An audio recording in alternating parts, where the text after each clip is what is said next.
completely. So are you in England? Yes, you are. Yes. Yeah. Yeah, just like about an hour south of London, place by the sea. Yes. Whereabouts? Brighton, have you heard of it? Oh yeah. Yeah, it's Yeah, kind of. I've watched Pride and Prejudice. I feel like a lot of Americans know a lot more about the UK than I do. I remember I was visiting a friend's family over there, and they got me into Downton Abbey, and I'd never watched it before. I was like, oh, seeing it. Really? You'd never seen Downton Abbey? But No, I mean, it didn't interest me until I yeah, was no, convinced of course. by people from the outside world. That's funny that that Americans would be more into it than Brits, but cool. Yeah, I actually have some suitcases in Rochester that I left there the other year. Okay. I just had too much stuff, so I just left it at my buddy's place. Rochester's sort of that neck of the woods, isn't it? Near Brighton, that area, sort of. The embarrassing thing is, as small as England is, I actually don't know quite where that is. So Oh, that really? I've heard of it, of course, but Because it's it would be southeast, I guess. yeah. Yeah. And you're southwest or south. I'm southeast, actually. Yeah. Yeah. I was doing some guest lectures at the University of Kent. Yes, of course. Yeah, of course. Really, really nice place, Canterbury. I hadn't been there before. It is. Yeah. There's like the castle walls or some kind of city walls there. They're quite nice. Yeah. And the cathedral and everything. Yeah. Well, welcome to Magic Without Fears, the podcast. Yes. And yeah. How did you hear about me? This seemed I listen to so many different podcasts that I end up kind of forgetting how I found them in the first place. So I wish I had a good story for that. But I just really loved the title. I thought because it's like a reference to Crowley. Oh yeah. I guess it sort of is. See, I still have my headset plugged into my computer, and I'm wearing it as if it's plugged into you, but it's not. So let me just do that. There we go. My voice might turn out better on the recording, since I'm doing this on my phone because my computer just keeps crashing. I restarted it crashed again. Yeah, it's sort of a Crowley reference, I guess, isn't it? That's the idea. That was sort of the idea. I didn't really like the name, but it felt right for some reason, and I couldn't find it having been used much elsewhere. And so I thought, well, hell, it was the beginning of the pandemic is when I started it. Only that recently. Okay. Yeah. Yeah. Well, I had podcasts before, but they kept like locking me out of them. Okay. Like, yeah. I find sometimes companies just sort of lock you out of things, especially occult stuff. They just decide to which is frustrating though, because it means they keep getting revenue from your content, but you can't even remove it. Yeah. I have several podcasts up online that are still like that, and there's nothing you can do about it. Oh, interesting. Yeah, and you can't just you can't publish to that RSS feed. Just kind of like no, they just blocked me and decided that they weren't mine anymore. Yeah, it's an odd thing. I know you'd think that wouldn't be possible, but it is. Yeah, the powers that be, the canceling powers. I think there's a lot of power to sort of ignorance. Like they just sort of act like they don't know what they're talking about or what's going on. Like, wait, what? Oh, I don't know. Oh, well, sorry, goodbye. And if you really pursue it, you just keep hitting more and more walls of confusion and lack of clarity, and you have to repeat yourself over and over. And that's sort of, I think, the new totalitarianism is really just incompetence. Yeah, right. It's the grinding us down through incompetence. That's the biggest one. There's no evil masterminds or plot. It's just incompetence. Just people have had enough. We're done. Yeah, that's it. Have you explored any of those other like platforms, things like Odyssey and other ones? Odyssey, no. I've heard of that, and I know the Canadian company is big. Rumble. Okay, that's pretty big and growing. But no, I tend to just I guess I generally find I don't have too much time to to master explore. all of that stuff. Yeah. I mean, you have a book coming out, so you must be concerned with presenting things across all those platforms. But it's a delicate balance, I find, between doing that stuff and not letting your attention be drawn out of the research and writing and all of that. Like the real creative work, completely. Yeah, And I've yeah. spent a lot of time because I've been like freelance for about 10, just under 10 years, and then I've had a podcast since 2016. In like, yeah, it's kind of mutated over the years, but I've spent far too much time in the past fretting about different platforms and how to best get stuff out there. And at the more I've seemed to, in the last like couple of years, just focus on doing good work, actually the better the work is, and the right people find it. And I think that's more important to me, the right people finding this stuff. So Yeah, well, that's the true essence of what marketing should be, right? That's the idea of if you're a really good marketer, doesn't mean you can sell ice to an Eskimo. It means you help people get what they actually want. the people who are And actually looking for ice actually find you. well, yeah, it was something I heard a long time ago when I was first in a band, and it was another older musician talking about congruency, and it clicked with me in a big way, and I'm glad that I heard that, because at first, when you're in a band, you're just trying to get attention however you can. But then I realized, the more authentically we represent where we're actually at and what we're actually doing, the more we'll attract people that actually are interested in what we really want to do, rather than who are just drawn in by the big flashy sign that says, you know, something dramatic. For free drinks if you come and see this band or something. Yeah, well, it's interesting you kind of that we got onto this, because it does make me think of the Daimon and how that it's not just the workings of good marketing. It's something happens when we do work that feels authentic to us and that we know is our best, most true work. And I think that's something a little bit more like magical, and for me that's the Daimon. But Yeah, let's talk about that. That's it's very cool that you're on to that subject. How did you get into that?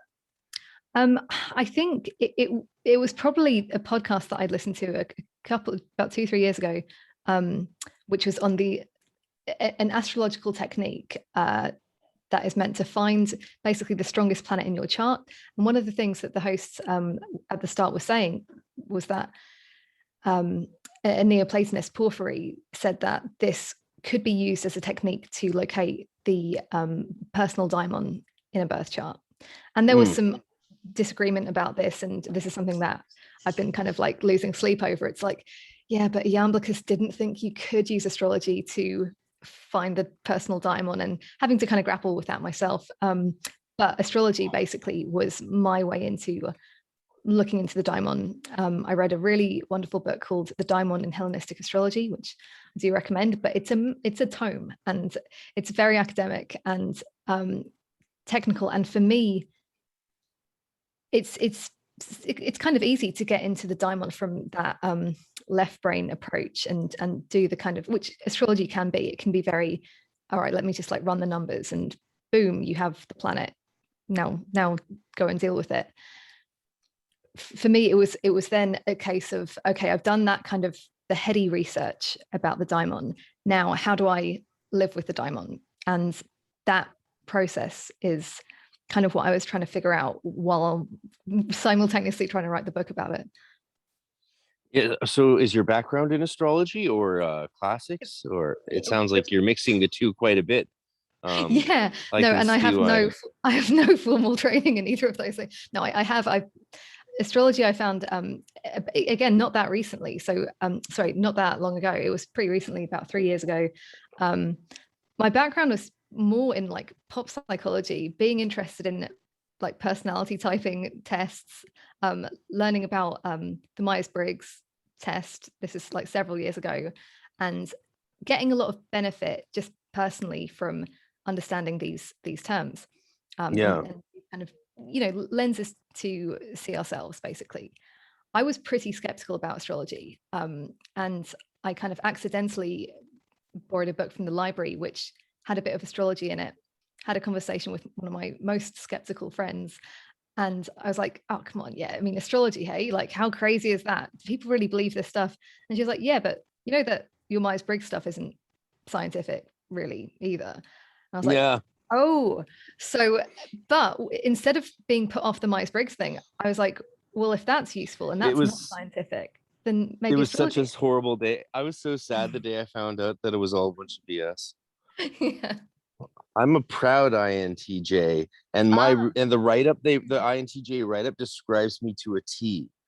I actually blue tacked one of my old rehearsal room wall in our place for the band house, because I was like, look, people may as well just know what they're getting into right now. I was like, that's so accurate to me. Just, yeah. I seriously would rather people read that before they talk to me. Like, Okay. nice to So meet you. Here's a piece of paper. and it's shorthand, um, which then helps people, because especially like for other people who already know that language, and this is very similar to astrology on a very superficial level. Astrology can be that. It can be a way for us to kind of shorthand a lot of the stuff about ourselves mhm. and discuss it with each other. So For anyway, with sure, that, for it sure. gave me That I permission to actually like, like that idea that you just said of astrology playing a role in our sort of lives as a potential for a shorthand. Yeah, descriptors, right? Like, often when someone says, "Well, I'm a this or that," they often know that they're not reduced to that single quality, but they're trying to tell you something by saying that right then and there, right? And we should listen for that rather than just think they're being flakes. yeah, no, completely. So yeah, that I I was getting into astrology from that perspective, very personality driven. And then I found the more traditional side of things and realized that, okay, this isn't just a personality typing tool. It can be used to predict things. It can be used to help me understand my past. And similarly, like the daimon for me is kind of like inextricable from my understanding of astrology. And it's helped me kind of grapple with some of those questions of astrology, which, what does it mean to have everything predestined, and how much does free will play into that? What would free will even be? If it's real, then what is it? And this is exactly what the ancient people who were talking about the daimon and working with astrology, nearly 2,000 years ago, that's exactly the kind of questions that they were asking as well. So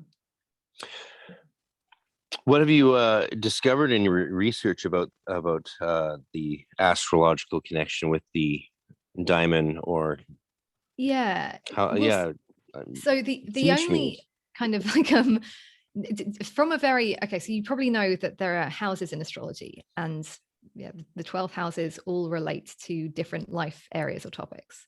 Hmm. Yeah. Yeah, my um mom's an astrologer, actually. Has been her whole yeah, life, and I I used to teach it in the Golden Dawn, so I'm fairly familiar, but not by any means an expert or a master of any kind. Just know what I need to know. So yes, I have yeah, that common enough to be language, though. dangerous. You can assume that I know all the terms and everything and Okay. significances. And Yeah, just in case some people in your audience might, not be, yeah. but Do explain for them for sure. Yeah. and so there was in ancient, in traditional like Hellenistic astrology, the different houses had names. So the first house is called the Helm. The fifth house was the house of good fortune. Well, the 11th house was the house of good daimon or good spirit. Those names, spirit and daimon, could be used interchangeably. And the 12th house was the house of bad daimon or bad spirit. And that I already knew that kind of before I really did a lot of research into the daimon.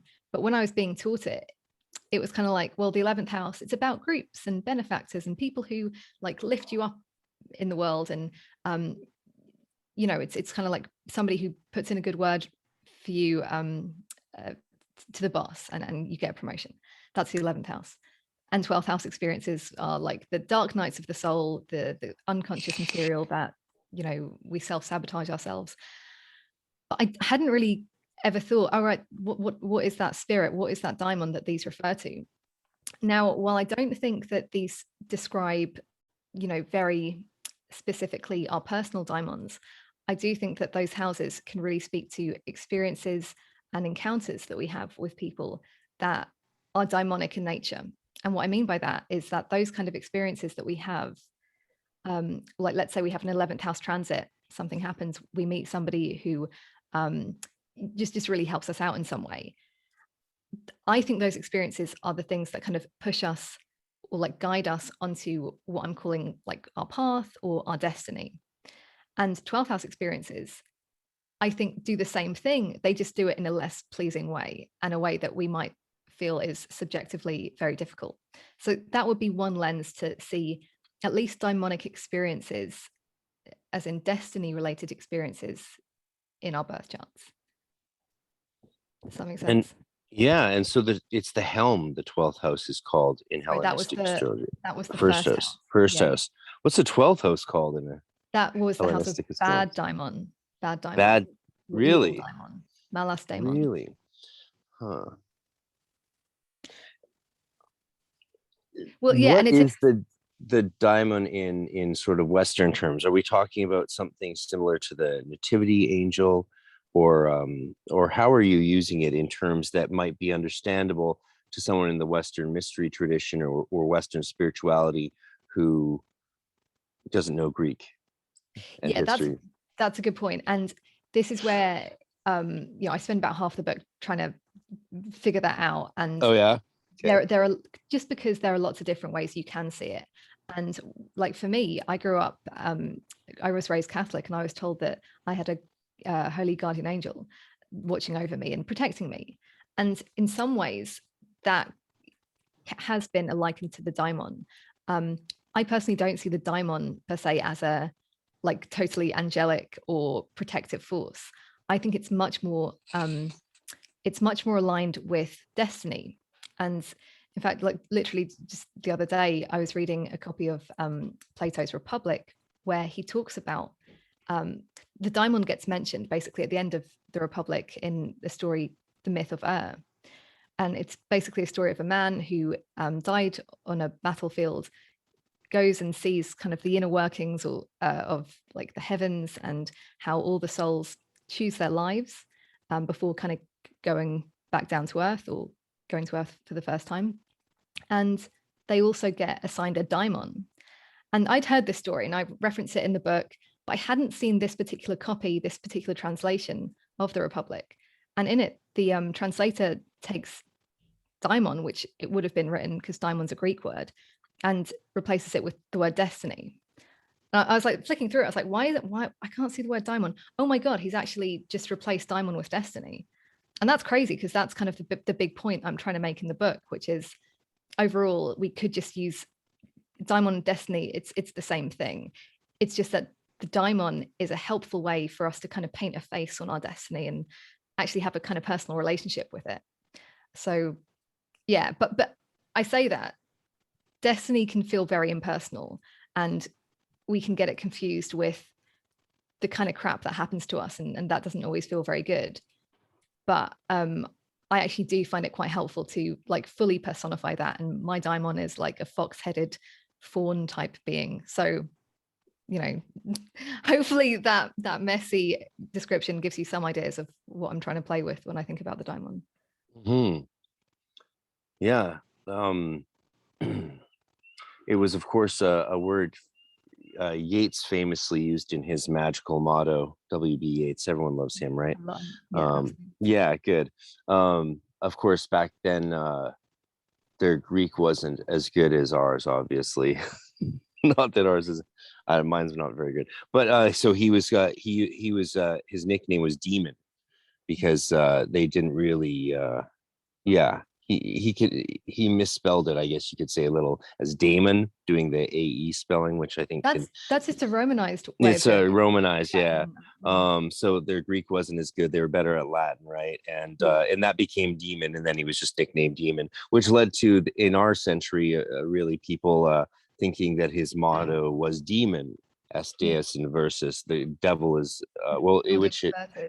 I'm confused. That's what his motto was. Demon Est Deus inversus. I flipped it around in my head. People thought he meant diamond, but he didn't. Yeah, he meant really the devil. Yeah, that's right. That's it. It's still early for me here over in Canada. Sorry, forgive me as I drink my coffee and I'm just glad you brought up Yates, because that was actually one of the things that really delighted me, because I'd read like a biography of Yates a while ago, and I read about this character Leo Africanus, which was basically, as I understand, like Yates's understanding of the daimon, or his.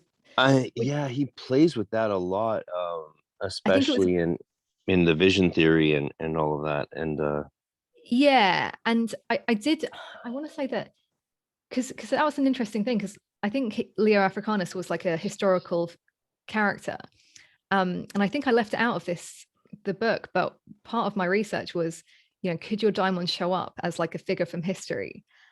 And I just think that's an interesting thing to play with, and Yates was sort of one of my examples of that.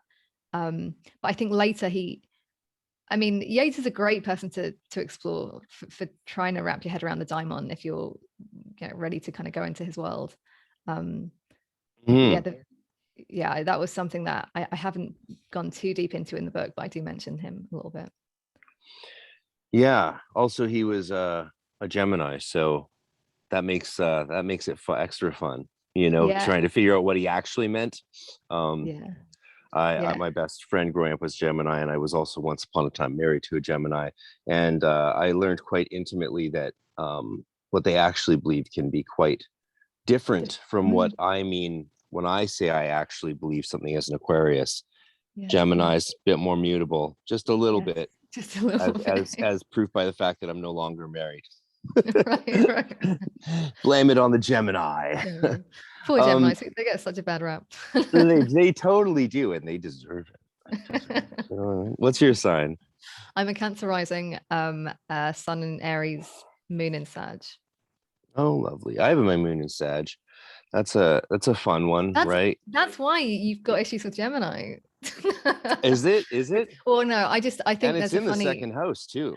I think where Gemini is really easy to like play with ideas, Sag, especially Sag Moon, we can get quite upset when like people aren't taking an idea seriously enough. But I don't know, it's still a mutable moon, so I'm in touch with what you just described there. Yeah. Yeah. Yeah. Yeah. So Yates, Yates it was mistaken as diamond, but it was actually demon. He meant it that way because it was from a Blavatsky thing in a line that was very popular at the time.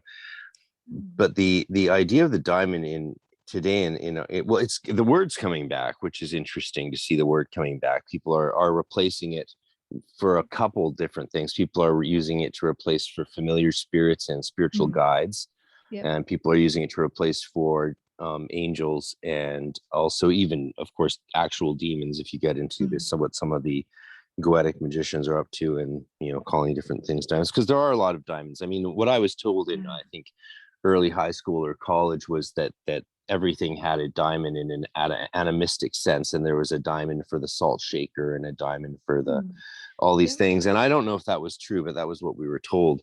But mostly I'm more familiar with the role of the diamond as a kind of a stand-in for the holy guardian angel or the holy angel that often gets in, or these days there's a debate about the confusion between that and the nativity angel. And it sounds like the nativity angel is something that's tied to astrology, and the holy angel is something that transcends astrology in the context of the Western mystery tradition. What do you think about all that? That was something that I've kind of had to grapple with more recently myself. When I was researching the book, and this is the astrology piece is very much based on, like I said, Dorian Greenbaum's book, The Daimon and Hellenistic Astrology. But while I think that's a fantastic book from the astrological perspective, and also she has a great understanding of like the Neoplatonists and what they were saying, it's not like she goes really deep into like theurgy and really goes into what Iamblichus was trying to say. And as far as I know, and certainly not into what like Agrippa was saying later in history. So that idea of the nativity angel versus like the personal guardian daimon, who's kind of like maybe on a higher level, that isn't addressed in the book. So I only came across those concepts like really recently. I was talking to Jeffrey Kufferman, who wrote Living Theurgy, and I was like, oh, I kind of need to like rethink some things. I'm not willing at the moment to see a real difference between this nativity daimon, like the one that's connected to my birth chart, and my personal daimon. To me, it's like it's all the same. I'd say it And would it's still be partly, a personal diamond, right? yeah. But this idea that you couldn't possibly know the personal daimon through looking at your birth chart, I'm the way I see it, our birth chart is descriptive of, let's say it's descriptive of our soul's path. Well, even if it's not, and I'm not saying that you can take one planet and like that is your daimon. Like no one, like my daimon isn't Mars, it's not Saturn, it's not Jupiter. But let's say there's a strongest planet in our chart that could, I don't know, somehow encompass the overall, essence of the path that our soul is meant to be on. Well, surely that is the of the daimon. The daimon is most concerned with that. That's the daimon's job. So I don't know. I end up just tying my brain in knots basically when I get into that stuff. Ultimately, the point of the book was to explore the concept of the daimon. And if somebody wants to say the daimon is like a witch's familiar, I'm down with that. Like that's totally fine. I think if you look really hard at the daimon, it does defy being pinned down to one definition. It's a kind of a liminal being. It's not good, it's not evil. It's it's not this or not, it's not that. And I'm happy with it being that mutable, I guess. Yeah. It's probably like really unsatisfying to a lot of people. It's like, yeah, but come on, let's just let's define it. Let's have one definition. It doesn't seem to like that. No, I'm with you. I dig the exploration and sort of the ideas. I mean, everything between the different theories there are out there of diamonds and spirits and angels and guardian angels and attune angels and spirit guides. Like it's all very, very interesting. All the theory is very interesting. And I mean, in general, I've always felt that theory is meant to help us with our lives in practice in living, right? So if it does, wonderful. If it doesn't, then move on. And I had my mom took me to a psychic when I was 13, or took me to many psychics when I was a kid, but one in particular got me in touch with a couple spirits that were very, it was a profound experience. And I worked with them for years, but one of them was clearly sort of angelic, definitely, the Old Testament biblical angel type character, maybe, and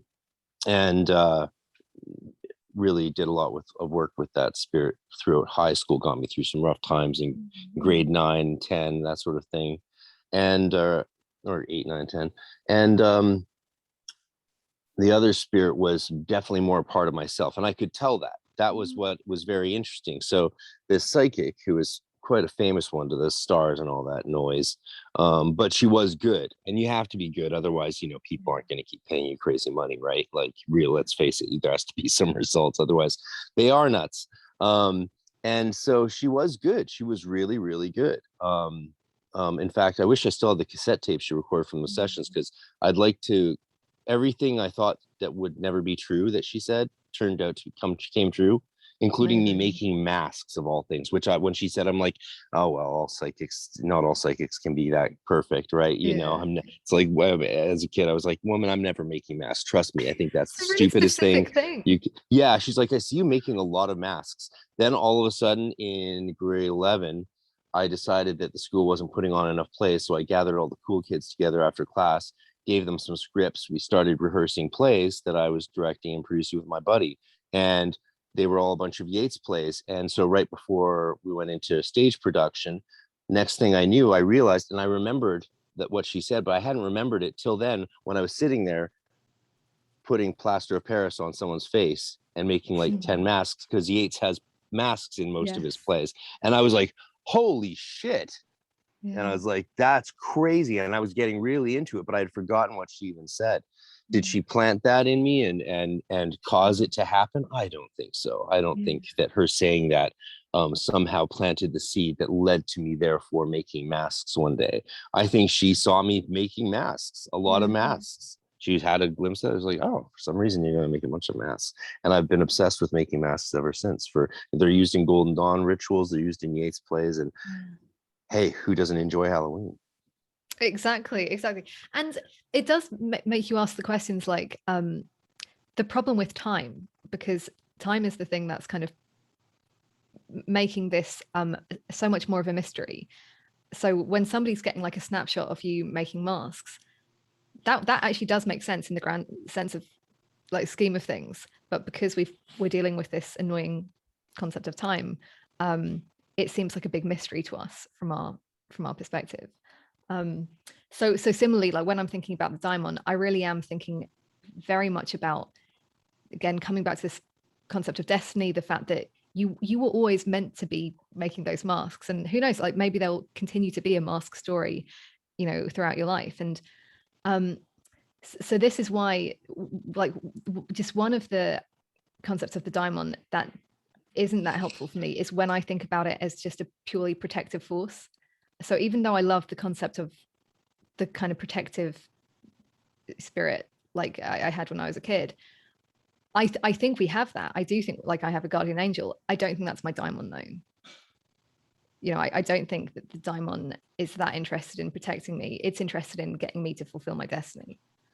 So as I said that, I felt like I sound like do I sound a bit crazy? Is that like, you know, and you just have these moments and no, I think that puts you even in more in the sort of the occult sphere, and in good company with the magicians who are approaching the holy guardian angel and guardian angel spirits from a non-Judeo-Christian perspective, which more and more people want to be able to do that. They want to be able to connect with spirits and or their different layers of their selves, higher selves, higher souls, without being burdened by that language, because so many get burdened down by either Christian or Kabbalistic language in our culture, and a lot of people just have had enough of that. I was raised in a Maharishi Hindu meditating family, so when I discovered Christianity in my teens, I was like, this is awesome. I'm going to do this. Novelty. screw that yogic noise that I had grown up with. That's old news. I was bored of the Bhagavad Gita and mandatory meditation times twice a day. I thought Christianity was very cool. You know, I watched The Last Temptation with what's his name? Not Mel Gibson. No. No, that one the church liked. The Last Temptation of Christ, they blacklisted Willem Dafoe and Harvey Keitel as Judas. What are you doing, man? What are you doing? Like these Yanks, as it was great. I thought it was an amazing thing, and I was going through certain things in the Golden Dawn at the time that really lined up with that sort of transformative experience, and yeah, it was good. So I'm comfortable with that language now, but a lot of people aren't, and that's why I'm very interested in the diamond stuff coming out, and it's being embraced by sort of right and left hand path people. I mean, you'll see it being as embraced by sort of Hermetic Christians and like me, and also pagans, but then you also have like hardcore left hand path people and Satanists who are also embracing it. And so if the language allows people to maybe achieve their destinies, then who's anyone to get in the way? Yeah, exactly. And you know, I wouldn't want it to be this kind of, oh, the daimon told me to do it, so you know, it's this an excuse to do certain things. But I've kind of always thought about that problem that we run into as soon as we I don't know, start naming something or like diagnosing something. Would you, for example, even with let's say the INTJ thing, so we both identify as INTJs, well, that can be an excuse for me to like just like not talk to people and not okay, I don't do small talk. So you know, and that's not always helpful in different situations in life. So I don't want to make anything an excuse for bad behavior, I do think the daimon is generally a very helpful concept. It's certainly been helpful for me anyway, especially when it comes to just like, yeah, grappling with that big question of like, why am I doing this? Is this just a random, even the study of astrology and looking at our birth charts, it can feel like a bit of a, okay, I just happen to be born at this time. Where's the meaning in that? Somehow, the more I've dug into the daimon stuff and what again, like the ancient, like, I'm going to say Greeks, but, Hellenistic peoples were kind of talking about, I think it brings back the meaning into that idea of predestiny. Yeah. I mean, I like the idea yeah. that we have something we're meant to accomplish in this life, and that there is I think it's a healthy idea. It's a healthy thing for people to sort of take that kind of responsibility and feel encouraged to take responsibility for their own lives. At the same time, it's a fascinating conundrum when I think of the problems of this world and the way in which a lot of people lose any sense of meaning, hope, direction, and purpose, which to me seems more common actually than people who have found their meaning and purpose. I don't know if you agree with that. I don't want to sound like a pessimist, because I'm not really. I'm quite optimistic, maybe even naive sometimes, as my friends like to remind me. But I don't know. I just maybe it is because of that sense of having a reason for being here and having had it so young, whether I liked it or not, that search for meaning in people's lives, I think, is super important.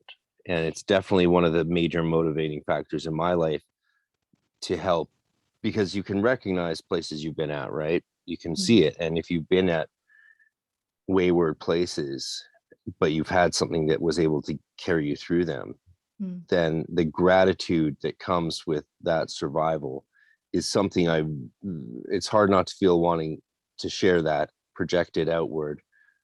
Projection being the final stage of the alchemical process, of course, and that sharing, that sort of Rosicrucian ethos of sharing what you've learned with someone else so it can help them too.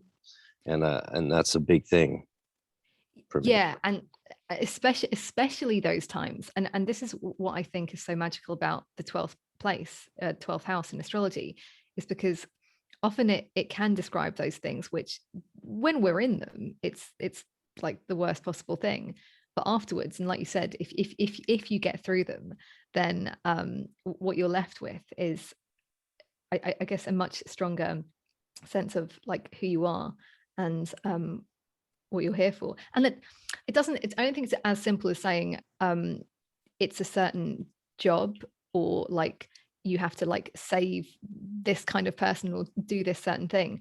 I do think that destiny is broader than that, but yeah, it can be hard to kind of shake that idea that we actually have to be doing something as our like jobs that feels like destiny. I don't think that's what it is. Yeah. Necessarily.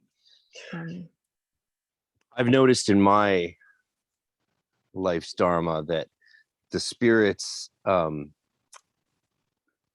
sense of what I'm meant to do with my life, while it can manifest through various forms in the world, if I don't do it in a responsible and healthy way, the spirits or my higher self or whatever you like finds a way for something just as good to come about, right? Like no matter how painful it is for me. So if I make a decision that takes me here or there and something else needs to happen, well, tough luck. I'm gonna, there's gonna be some growing pains, is the nicest way to put it, though sometimes calling it life-shattering trauma is another way. Yeah, it's like, if you didn't get the message the nice way the first time they left you the message, gave you the nudge, yeah, you're just going to get it the life-shattering trauma way later. That's also why I feel like there is, for me anyway, I felt like there was an urgency for me to try to wrap my head around the idea of the daimon. I mean, yeah, one of the things that happened when I was writing the book was it was earlier in this year where I had like the bulk of my research done. I'd say I was like 80% there, and I was chipping away at the book, and it was kind of coming along. And then as I was updating my computer, I lost basically everything. I still had like bits of research here and there, but I was left with that question of, am I actually going to go for this? Am I actually going to write this book? Because if not, it's just been like mostly destroyed for me. And for me, that was a not a very kind, but a nudge from my Daimon to just get on with it and make it happen. So those nudges, they're interesting, but I guess I'm grateful. Yeah. So what was your journey to understanding your Daimon through astrology, which is really the core praxis of the book, would you say? Yeah, I mean, it takes up a third of the book where I'm really going into the astrological techniques. Though I do end on a whole section where it's like, these are techniques that you could use without astrology. Yeah, for me, okay, astrology was just a way in for me to explore the concept. Then I ran, some of the techniques on my chart. But I think the experiences that were most helpful for me was just putting this in context. This is 2019, and I, for some reason, got the urge to leave my flat and just basically quit my life in the UK for a year to see if there was anywhere else in the world I wanted to live. So I spent 2019 traveling. Thankfully, got that out of my system before 2020 happened. But I found that all of my goals that year, so it was everything from finding a new place to live, but also like figuring out what I wanted to do business wise, because I wear a lot of different hats. I do various things, but nothing was feeling that good at that time. And I hadn't actually started practicing astrology that much then. I was just kind of astro curious, I guess, at that time. It was curious. Yeah. That sounds like a term on a dating profile, right? Exactly. I sort of wish I hadn't said that now. But basically, it ended up being an intensely, like, it wasn't fun. I love Sag Moon, I love to travel. I felt just incredibly lonely, and just had a lot of experiences internally where I was like, this isn't right. I'm not where I want to be in my life. I also experienced some really profound anxiety that I'd never had before. Like, I'm a pretty like anxious person. Like, everyone has I think, general anxiety most of the time. But I had my first like panic attack at an astrology conference, and in that time and the weeks that followed, whenever I got this feeling like bubbling up inside me, I started to kind of picture it as, I just tried to picture it as anything. What does this feeling look like? And I started to see a little black and purple dragon. And to me, that I've started to understand that as the Daimon in its like little beginning forms. It's always been there with me, but this is the first time it was like showing itself to me. And it was coming through this kind of sense of anxiety. And I won't just go into like a therapy session about this, but it was moments like that through difficult times that helped me make a lot of decisions over the course of the last couple of years. And ultimately, it just, the whole experience, and this is also coinciding with a Saturn return, so I'll, you can do with that what you will. But ultimately, it feels like that process of working with the Daimon, and I can share some of my other practices for doing that, has led to what I feel is much more so my path, which is practicing astrology and doing astrology readings. That's basically my full-time, well, close to full-time job right now. So that wouldn't have happened, I don't think, without my not just curiosity with the Daimon, but also willingness to listen to it and do the do the crazy things that it says. Yeah, does that help? You got any fun examples of a crazy Daimon whispering that you felt you had to do, but even though it was crazy? I think a lot of it was stopping. So my previous podcast and everything that I've been doing up until I guess last year-ish was the creative introvert. So this is my business that I built up since like 2015 around helping creative introverts get their work out into the world, which is one of the first things that we were talking about here. It's like I really don't want to do that marketing stuff anymore, and I don't want to spend all my time thinking about what is a pain-free way to market my work, because maybe there isn't one. It's possible that it's always going to be kind of painful for anyone who considers themselves to be a creative, and actually anyone. Like, most people don't like it. So, and deciding to basically just go for it with astrology, I've been studying formally with a tutor Barbara from Nightlight Astrology for the last couple of years, and combining that with just a hell of a lot of dedication to astrology. I mean, that was kind of weird, coming to astrology and saying I'm going to do this full time, when a few years prior I was completely skeptical about it. That to me felt like the Daimon told me to do that. Wow. Yeah. Well, that makes sense. I mean, definitely, yeah, a major life shift, and the Saturn return definitely can make sense. That I mean, a lot of people. So Frater, the German adept, associates his diamond, I believe, with Saturn. I haven't been able to read his book Holy Diamond, because it's like $300 for the soft cover, because it's out of print, or a lot of these limited print run things are creating books that people can't afford to get, which means we can't read the common literature that each other's reading, and therefore can't participate in conversations and dialogues and learn from each other, because we can't find the common sources for a lot of the new books coming out, which I find is sort of the problematic downside of some of these new occult publishers and their publishing methods and the authors, because it's like, well, if a book is so good and the ideas are so great, why do you not want everyone to hear them? Why do you only want 300 people ever, or 500 people, or 1,000 to ever hear them, and no one else can hear them? Because there's no PDFs, no one's going to take no one's going to take pictures of every page of a 300-page book, and that's all the copies there are, and it's done. And I understand the appeal of like exclusive fine editions, especially, like, it's who doesn't want to have exclusive fine editions and pay $300 for a leather bound? That's fine if you want to do that, but it would be nice if the information for some of these guys was actually accessible, and not just for the few. I totally agree. And one of the things with the Daimon, which I was talking to author the other day, Maja Dao, who's written a book called Familiars and Witchcraft, who obviously talks about the Daimon. Her whole thing is, let's talk about this stuff. Like, it's really important for her, and it is for me, to actually have these conversations. I want to know, like, what other people's experiences have been with the Daimon. And I as much as it's like a cool kind of sexy thing for this stuff to be hidden away and literally occult, I don't see the point anymore. I think we've kind of moved beyond that. And yeah, definitely, like, I'm all for like nice, beautiful bound copies, but let's also have the digital versions available, at least. Or at least a soft cover.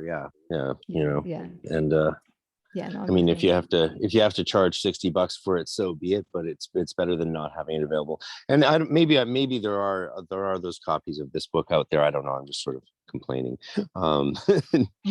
But Frater did associate it with Saturn in his workings, and a lot of people do. There's a good argument to be made that Saturn is a representative of the holy guardian angel, or the holy angel that Agrippa talks about, especially in Saturn or Binah's relationship to Malchut and the kingdom and the bride of the microprosopus. So those ideas are getting more popular again, and we're moving away from the sort of Abramelin holy guardian angel language to a large extent. And one of the most interesting things that's come along is people arguing that the holy guardian angel is in fact something you can only get in touch with through the Abramelin ritual, which of course seems a little odd to a lot of people. So then they say, wait a minute, and then others, and they respond, well, there's an angel that you get in touch with through this grimoire, and only through this grimoire. Right. And if you want to say that there's a specific spirit that a certain spell or ritual, especially an 18-month long ritual, gets you in touch with, I'm fine with that. It's like there's a certain kind of guide. There's a certain kind of guide you get with this ritual that you don't get with another ritual. Sure, I can accept that. That sort of makes sense. I tend to have when it comes to things like reincarnation and the spirit realm, I tend to not have a very linear view of it. I tend to think it's going to be more complex than our current science Yeah. can understand, and current science is more complex than I can understand. Therefore, I think none of us really have hit the nail on the head yet. And why can't we all have been Cleopatra in past lives? Maybe our souls that get reborn each life are somehow fusions of multiple souls or something. Mm. Or maybe we all share in the next realm. Maybe omniscience is an assumed taken for granted, and we all know all the lives that have lived, and that's just a natural state of that non-human consciousness that we can't even imagine taking for granted as a preliminary baseline for the reality after life, after in this body, right? But maybe that's the case. I certainly think with spirits, they're not as limited as we tend to perceive them to be. Yeah, I'm so glad you brought that up, because I think I felt like, oh, I just have to park a lot of those ideas around Abramelin and these really elaborate rituals, which again feel very like elitist in a way. Like, I don't have a like mansion that I can go and practice this in. I don't have 18 months to take off work. But I do think that like you said, if we just remember that, you know, Socrates didn't have to do some fucking crazy 18-month ritual to meet his daimon. And I'm not saying that like I've got the intuition of Socrates or the mind of Socrates, but it's like, I don't think the personal daimon, I think the personal daimon, for the reasons that I read in like Plato's concept of the daimon, let's say, the daimon has every desire to want to meet us. So I don't think it would require something so elaborate. And there's some weird, like punishing, you know, and I definitely think if anyone has a daimon that relates to Saturn in any way, they probably will want to do some really elaborate ritual to find that daimon, because that's almost in the daimon's nature, and the daimon will want that from you. I don't think so. I don't think that everyone has to go through that. And I do think it's just a matter of wanting it and showing up for it and saying, yes, I will get quiet and pay attention and reflect on what's going on, and you know, learn from, you know, these weird events that happen, weird synchronicities. Losing most of my book while I was writing it on the daimon, you know. So I think it's really just a matter of consciousness shift, not a like eating raw eggs and at midnight. And though I'm all for rituals, I don't think it's necessary in this case for the personal daimon. Yeah, I want to hear more about the raw egg midnight ritual. Well, I'm in. Tell me about this ritual. Yeah.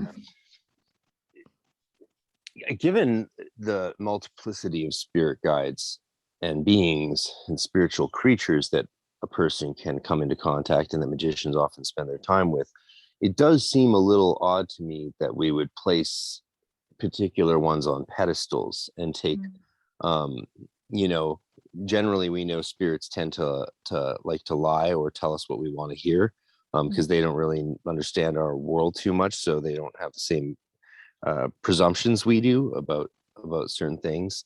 And I always thought, if that's the case, why would we take these spirits' words as you know, solid advice, but then distrust these other spirits?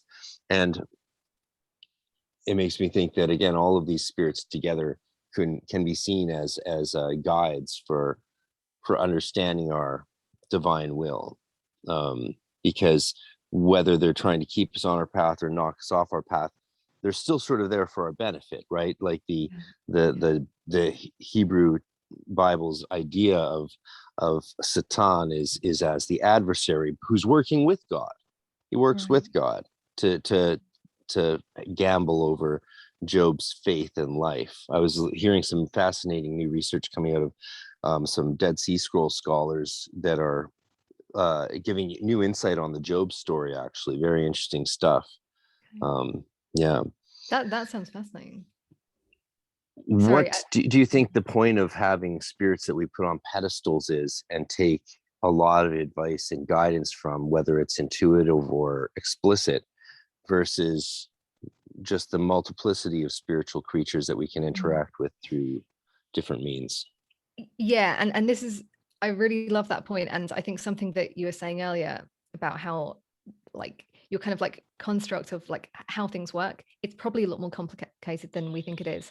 And I personally I've heard so many different, like even the Neoplatonists themselves had different ideas about the structure of like the cosmos and the different hierarchies of daimons and heroes and all of that. And I'm just like, it's just some guy's way of trying to order things, and that's nice. But I can't help but think none of us know exactly how this looks. Okay, so that aside, same with the spirits. I don't think we know how that works. I like the idea that they're all on some level kind of like working for us.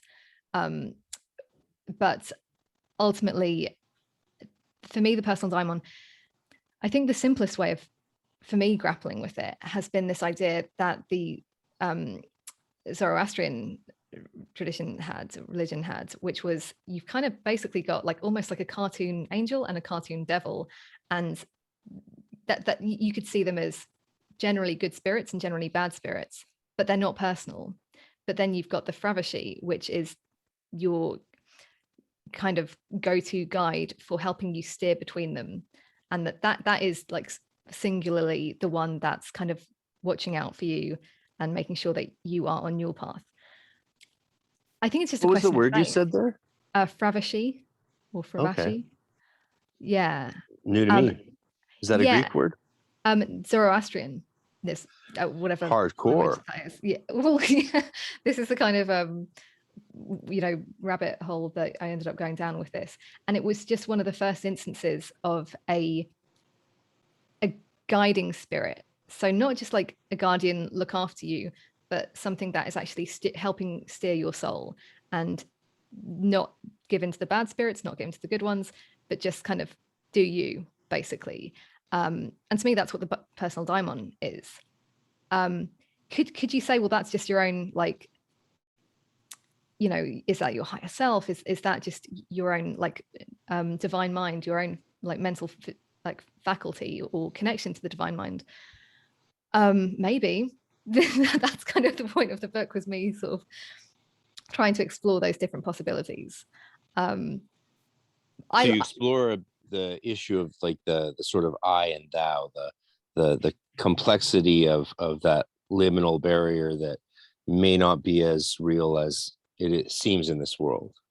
I wish I don't think it sounded like that when I wrote it. I don't think it sounded that clever, basically. Oh well. But one of the I do have a section on this possible like psychological dimension of it, and it was just a way for me to appease some of my skeptic friends who were like, couldn't this be just your mind? And I was like, yeah, I guess it could. And here's some support for that. Here's also why I like to personify my daimon as a fox-headed fawn. Well, I like that. I sort of am wishing my daimon was like a dragon now or something mythological and cool. Everyone wants a dragon. I could trade up from an angel. Oh man, Edane McCoy back in the early 90s, one of my buddies, my Wiccan coven, bought that Dragon Magic book by her, and I thought it was very hokey, but at the same time, I'm like, why not? Why not just work with dragon spirits? You can just do that. And because essentially the book seemed to just rename a bunch of Wiccan stuff with dragon names, like in a very simple way, like in like a search and replace almost. But I also think, I'm very into fairy spirits and elemental spirits and Enochian angels, and they all seem very similar to me in their behavior. Especially the very chthonic ones, the ones that exist in that sort of middle realm that manifest reality. And they seem very similar in their attitude and behavior to the little creator spirits in the DMT realms as well. Yes. Yeah. And like even like UFOs, that's not even what people call them anymore. But basically, I just saw a video of some UFOs in Michigan just the other night. Some, they're posting videos all the time. All over the place, and there are all these dots of light, and I'm like looking at it, and it's a family video with little kids saying what's going on, and when they realize the adults don't know, they start to sort of freak out a little bit, and then you hear the adults freak out like, Jesus Christ, like look at it's just a bunch of these, it's not so like, and then they fade away sometimes. Are they coming from another dimension, or are they spirits manifesting in some sort of crazy vehicles? I don't know. Well, and also this is something that I was grappling with this year, because I don't find it a stretch, and I think a lot of people now aren't finding it a stretch to be like, okay, something's going on in the sky that, that isn't of this earth, or we don't think, or maybe it is, but it's all like, where is it coming from? Why are they camped in a different area than like talk of fairies and elemental beings? It's like, to me, they're all existing in the same reality, because I do think it's all a reality. A great book that kind of asks those questions and kind of posits that like everything's a daimon on some level, not a personal daimon, but a daimon. It's a book called Daimonic Reality by Patrick Harper. And that was really like, it's just a fun romp through all different kinds of like weird phenomena, and saying like, the kind of fairy reality isn't so different from the UFO reality. We've just kind of like, we just imagine different things. Like culture has taught us that a UFO film wouldn't have little cute fairies in it, or even malevolent fairies. It's just like we've kept those genres separate. Does that make sense? Yeah. But they're not separate. it's the argument. Yeah, no, it's to me, this is a very fascinating point, actually. I mean, the way that we use scientism to parse and separate things that really seem like they should be considered together, in a serious way. I mean, we're starting to make progress. You see that in the realm of psychedelics and entheogens and ritual, and many people, of course, have leapt into the alien space from there, and seen those two as one and the same thing for a long time. But only recently did we have, the mighty U.S. government come out and declare to us, us poor plebs in Canada and in Britain, I guess now, that they don't actually know what's going on. Yeah. So whether we believe them or not, I think it's likely that they don't know what's going on, at this point, which is fascinating. It makes me think of the placebo effect. I was talking with a friend over dinner last night. I was talking about some of the work that Solomonic and others, grimoires, magicians, are doing on healing people with serious diseases. And my friend, of course, being a technical, scientific person, she said, yeah, but how can you tell the difference between that and just the people who seem suddenly do recover from cancer, stuff like that, which is a percentage of people? So how do you know you're not just correlating that? Plus, she said, plus the placebo effect. That's a real thing. It's like 51%. And it's just a way that we recover from things because we think we should. I'm like, that's magic. Yeah. And she was like, no, it's the placebo effect. That is a scientism name that's been used to label. It's like, oh, there's something about human beings that allows us to heal extremely well, and just from us thinking that we should be healed, from being convinced that we took the right pill or did the right spell, or stopped smoking or whatever, and therefore we should be well, and so we get a lot better. And the appropriation of that by science under the term placebo effect, to me, seems like a heresy. It's like, okay, so for all of history, people have been doing healing and found that it really was effective. And now you're saying, no, that is just a process that naturally occurs through human beings that science doesn't understand. And its name is the placebo effect. It's ours now. And you can't use it anymore. Like, and what you're describing is magical, and putting it under the science category, it's like, well, now you're changing science. Yeah, like they're just changing science. And it's like, okay, if you want science to be a religion, or like just as magical as you think our stuff is, go for it. It's I know what you mean. By all means, equivocate terms as loosely as us New Agers. right. And now we're all in the same nutty boat. That's it. Well, that's an interesting thing, actually, when science becomes the gatekeeper to spirituality, because it's already the gatekeeper of truth. And if it wants to gatekeep spirituality by creating terms for things that it defines as not understanding, we're in a strange landscape these days. Although, of course, we don't have to. I just realized that the very nature of this topic, so on it, tips of everyone's tongues these days with the global crisis, right? So the issues of questioning science is so hot. It's a little frightening. I mean, even when you have scientists contradicting themselves one day to another, and you're like, wait, are you literally making this up as you go along, or being persuaded to say what you're saying because of politics or money or power or what totalitarians or whatever it is? And like science from all angles kind of being taboo. Like I was watching a Russell Brand video earlier today about this guy. I think he was like the CEO of the company Sweetgreens, which maybe you know of. It's not in the UK. Saying how like, oh, we should put like a ban on sugar and stuff because so many of the really bad COVID cases are related to people being like obese and stuff. And now he's been kind of like shamed, or like, so he's been like told off for like fat shaming basically. But the question is like, we can't look at science now. We can't, because we might offend someone. So it's an interesting time. Here we have people, they're calling to not admit fat people to the hospital anymore.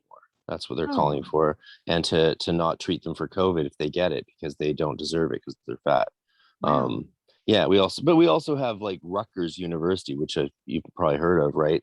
They've extended their vaccine mandate to not only cover students who come to classes, but also Zoom students. So if you're not vaccinated and you've just paid your tuition to Rutgers, you can't attend Zoom classes because you're not vaccinated. Wow. Science.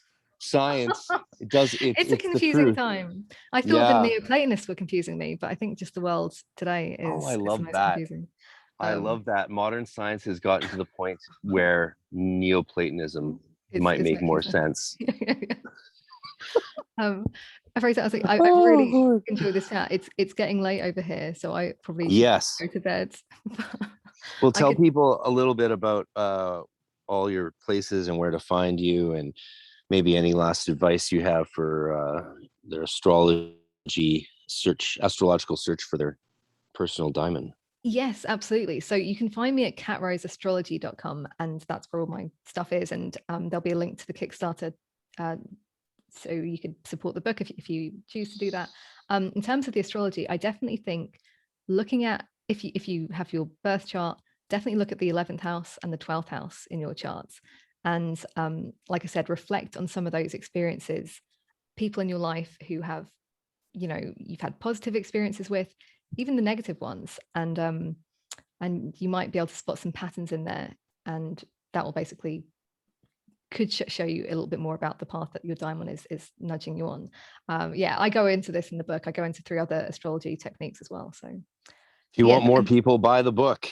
Sorry, I feel like we've just been talking about elitism. I wish I had more time to go into. No, that's perfect. That's great. I think I have a very clear idea about what the book is about now. And I know you sent me a link so I could check it out, but I tend to like my podcast. I find the most fun podcasts are the more exploratory ones where the person tells me about it. Because if you can get me interested in what you've done, then other people will probably be interested in what you've done.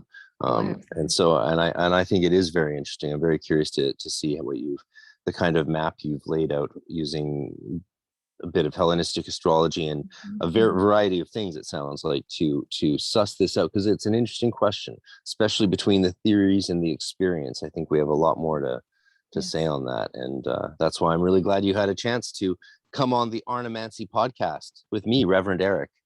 Yeah. Thanks for calling me up on that. Go on, tell them. Oh yeah. So you got me confused with my buddy Reverend Eric down in Portland. This is what happens when you're sending far too many emails in one day, and I apologize for that. I only made you wait a week to respond as punishment. Very graciously, thank you. No, it's cool. I'm very glad you did find me. And are you going to do Eric's podcast? I am. Yeah. So awesome. that's coming up. I didn't call him Frater Rossi, so maybe that was the mutual. He's a fun guy. I really like him. I hope the border opens up so I can go visit Portland and Seattle soon and see all my homies there. Yeah, Kat, thank you so much. It's really great to talk to England and Brighton. I've always wanted to visit Brighton because it's on the beach, right? Yeah, and it's fun. We have some like it's a little bit more new agey than the rest of England, other than Glastonbury. Yeah, there's a few authors who live there and near there that I've always wanted to visit. Yeah, and maybe I'll get a chance to when I get back to Rochester and pick up my luggage there. So yeah, hopefully I'll see you in England one day, my friend. Yeah, likewise. All right, have a Take care. wonderful evening. Thank you. Take care. Peace. Bye.